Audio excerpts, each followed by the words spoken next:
Hi friends, welcome to Vijayalakshmi kitchen.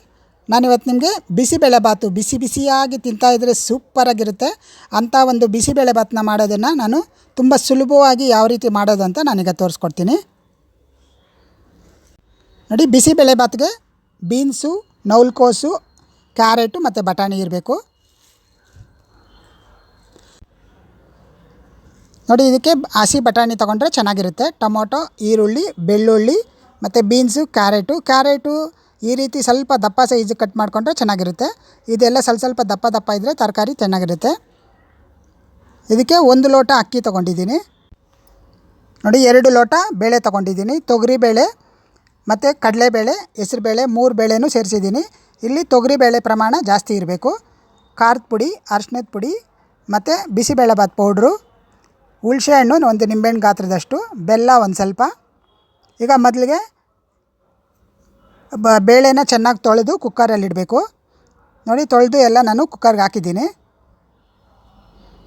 ಇವಾಗ ಇದ್ರ ಜೊತೆಯಲ್ಲಿನೇ ಈರುಳ್ಳಿ ಮತ್ತು ಟೊಮೊಟೊ ಮತ್ತು ಸ್ವಲ್ಪ ಬೆಳ್ಳುಳ್ಳಿ ಇಷ್ಟ ಇಲ್ಲ ಅನ್ನೋರು ಸ್ಕಿಪ್ ಮಾಡ್ಬೋದು, ಹಾಕಿದ್ರೆ ತುಂಬ ಚೆನ್ನಾಗಿರುತ್ತೆ. ಮತ್ತು ಈರುಳ್ಳಿ ಕೂಡ ಸ್ವಲ್ಪ ದಪ್ಪನೇ ಹಾಕ್ಬೋದು. ಬೆಳ್ಳುಳ್ಳಿ ಈಗ ಬೇಳೆ ಮೇಲೆ ಬರೋ ಅಷ್ಟು ನೀರು ಹಾಕಬೇಕು ನೋಡಿ. ಬೇಳೆ ಮೇಲೆ ಬರೋ ಅಷ್ಟು ನೀರು ಹಾಕಿದ್ರೆ ಸಾಕು. ಈಗ ರುಚಿಗೆ ತಕ್ಕಷ್ಟು ಉಪ್ಪು ಸೇರಿಸ್ತಾ ಇದ್ದೀನಿ. ಈಗ ಮುಚ್ಚಳ ಹಾಕಿ ಇದನ್ನು 2 ವಿಸಿಲ್ ಬರ್ಸ್ಕೊಳ್ಬೇಕು. ಈಗ ಇದು 2 ವಿಸಿಲ್ ಬರಲಿ ನೋಡಿ. 2 ವಿಸಿಲ್ ಬಂದಿದೆ ಇವಾಗ ನೋಡಿ. 2 ವಿಸಿಲ್ಗೆ ಈ ರೀತಿ ಬೇಳೆ ಎಲ್ಲನೂ ಮುಕ್ಕಾಲು ಭಾಗ ಬೆಂದುಬಿಡುತ್ತೆ ನೋಡಿ. ಈ ರೀತಿ ಚೆನ್ನಾಗಿ ಬೇಯಬೇಕು. ಈಗ ಇದಕ್ಕೆ ಎಲ್ಲ ತರಕಾರಿಗಳು ಸೇರಿಸ್ಬೇಕು. ಕ್ಯಾರೆಟು ಮತ್ತು ಬೀನ್ಸು, ನೌಲ್ಕೋಸು, ಬಟಾಣಿ, ಹಸಿ ಬಟಾಣಿ. ಇನ್ನು ಯಾವ ತರಕಾರಿ ಬೇಕಂದ್ರೂ ಕೂಡ ಹಾಕ್ಬೋದು. ನುಗ್ಗೆಕಾಯಿ ಕೂಡ ಹಾಕ್ಬೋದು, ಚೆನ್ನಾಗಿರುತ್ತೆ. ಆಲೂಗಡ್ಡೆ ಕೂಡ ಹಾಕ್ಬೋದು. ಅವ್ರವ್ರ ಇಷ್ಟ. ತರಕಾರಿ ಎಷ್ಟನೋ ಹಾಕ್ಬೋದು. ಈಗ ಇದನ್ನೆಲ್ಲ ಸೇರಿಸಿ ಮಿಕ್ಸ್ ಮಾಡಬೇಕು. ಇವಾಗ ಅಕ್ಕಿನ ತೊಳೆದು ಅಕ್ಕಿ ಕೂಡ ಇದಕ್ಕೆ ಸೇರಿಸ್ಬೇಕು. ಇಲ್ಲಿ 1 ಲೋಟ ಅಕ್ಕಿಗೆ 2 ಲೋಟ ಬೇಳೆ ತೊಗೊಂಡಿದ್ದೀನಿ. ಇಲ್ಲಿ 1 ಲೋಟಕ್ಕೆ 3 ಲೋಟ ಅಷ್ಟು ಅಕ್ಕಿ ಪ್ರಮಾಣಕ್ಕೆ ನೀರು, ಮತ್ತು ಬೇಳೆ 2 ಲೋಟ ಇರೋದಕ್ಕೆ ಅದು 2ಕ್ಕೆ 2ರಷ್ಟು ನೀರು ಹಾಕಬೇಕು. 1 ಲೋಟಕ್ಕೆ 2ರಂತೆಯೇ ಬೇಳೆಗೂ ಅಷ್ಟೇ, ಅಕ್ಕಿಗೂ ಅಷ್ಟೇ ಆ ಪ್ರಮಾಣದಲ್ಲಿ ನೀರು ಸೇರಿಸ್ಕೋಬೇಕು. ಈಗ ಮುಚ್ಚಳ ಹಾಕಿ ಇದನ್ನು ಒಂದೇ ಒಂದು ವಿಸಿಲ್ ಬರ್ಸ್ಕೊಳ್ಬೇಕು ನೋಡಿ. 1 ವಿಸಿಲ್ ಬಂದರೆ ಸಾಕು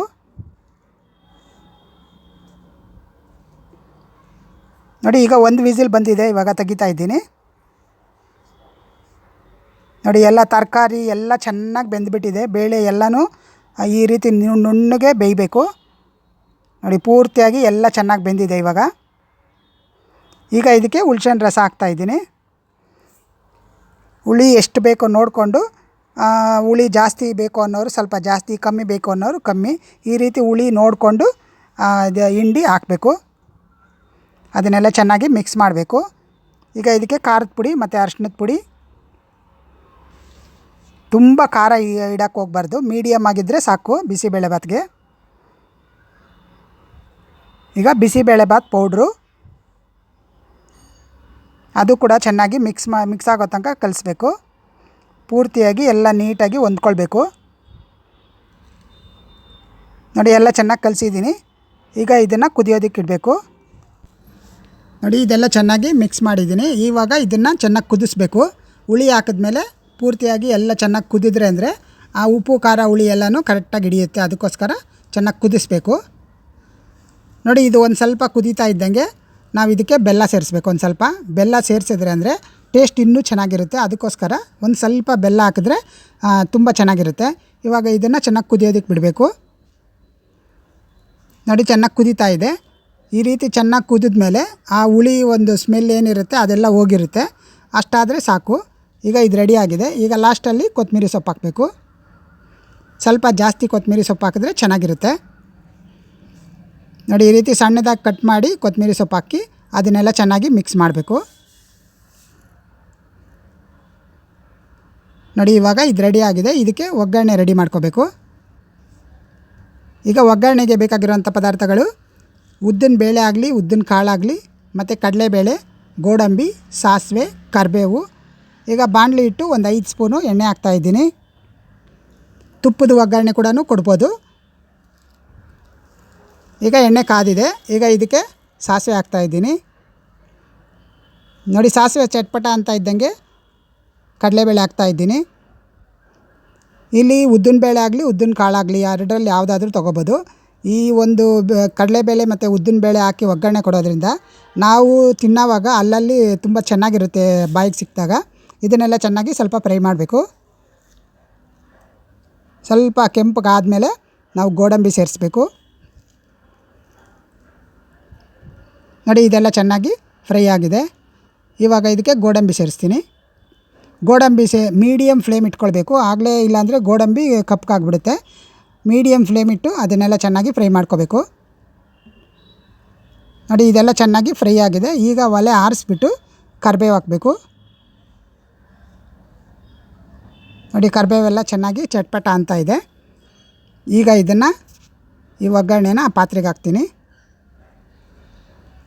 ನೋಡಿ, ಒಲೆ ಆರಿಸಿದ ಮೇಲೇ ನಾವು ಕರಿಬೇವು ಹಾಕಬೇಕು. ಆಗಲೇ ಫ್ಲೇವರು ತುಂಬ ಚೆನ್ನಾಗಿರುತ್ತೆ. ಈಗ ಇದನ್ನು ಪಾತ್ರೆಗೆ ಹಾಕ್ತೀನಿ. ಈಗ ಪಾತ್ರೆಗೆ ಹಾಕಿ ಇದನ್ನು ಎಲ್ಲನೂ ಚೆನ್ನಾಗಿ ಮಿಕ್ಸ್ ಮಾಡಬೇಕು. ನೋಡಿ, ಒಗ್ಗರಣೆ ಹಾಕ್ಬಿಟ್ಟು ಇದನ್ನೆಲ್ಲ ಚೆನ್ನಾಗಿ ಮಿಕ್ಸ್ ಮಾಡಬೇಕು. ತುಂಬ ಚೆನ್ನಾಗಿ ಫ್ಲೇವರ್ ಎಲ್ಲನೂ ಸೂಪರಾಗಿ ಬರ್ತಾಯಿದೆ. ತುಂಬ ಚೆನ್ನಾಗಿರುತ್ತೆ. ಈ ರೀತಿ ಒಂದು ಮಳೆ ಬರ್ತಾ ಇರಬೇಕಂದ್ರೆ ಈ ಥರ ಬಿಸಿ ಬಿಸಿಯಾಗಿ ಅದಕ್ಕೆ ಖಾರ ಬೂಂದಿ ಆಗಲಿ ಅಥವಾ ಚಿಪ್ಸ್ ಆಗಲಿ ಹಾಕ್ಕೊಂಡು, ಆಲೂಗಡ್ಡೆ ಚಿಪ್ಸ್ ಆದರೂ ಸರಿ ಹಾಕ್ಕೊಂಡು ತಿಂತಾಯಿದ್ರೆ ಸೂಪರಾಗಿರುತ್ತೆ. ನೋಡಿ, ತುಂಬ ಚೆನ್ನಾಗಿ, ತುಂಬ ಟೇಸ್ಟಿಯಾಗಿ, ತುಂಬ ಸಿಂಪಲ್ಲಾಗಿ ನಾನು ತೋರಿಸಿದ್ದೀನಿ. ಈ ರೀತಿ ನೀವು ಒಂದು ಸಾರಿ ಟ್ರೈ ಮಾಡಿ. ಬಿಸಿಬೇಳೆಬಾತು ಎಲ್ಲರಿಗೂ ಇಷ್ಟ ಆಗುತ್ತೆ. ಓಕೆ ಫ್ರೆಂಡ್ಸ್, ಆದಷ್ಟು ನನ್ನ ವಿಡಿಯೋನ ಲೈಕ್, ಶೇರ್, ಸಬ್ಸ್ಕ್ರೈಬ್ ಮಾಡಿ. ಪಕ್ಕದಲ್ಲಿರೋ ಬೆಲ್ಲೈಕನನ್ನು ಒತ್ತಿ. ನನ್ನ ಎಲ್ಲ ರೆಸಿಪಿಗಳು ತಕ್ಷಣ ಬರುತ್ತೆ. Thank you.